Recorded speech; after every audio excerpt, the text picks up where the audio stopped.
Ari na ang apat kabutang nga pwede natin panungdumon kung gusto natin i-share ang gospel sa mas mahapos nga pamaagi. Una is the word position.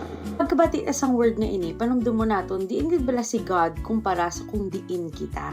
Kay sa tuod lang, no, gusto ni God na may ara ta loving relationship sa iya. Pero tungod makasasala kita, nakaseparar kita sa Ginoo. Imbes nga malapit ta sa iya, we are separated from God because of sin.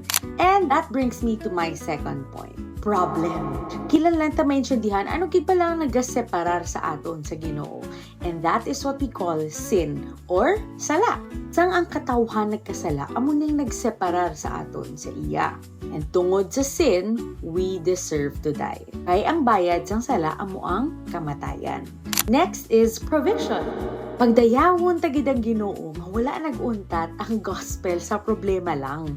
Tungod kay Hesukristo nga perpekto ang kabuhi isang ara di siya sa kalibutan. Agod nga napatay siya sa krus kat nabuhi liwat. Siya lang gid ang solution nga magkayo sang aton relasyon sa Ginoo.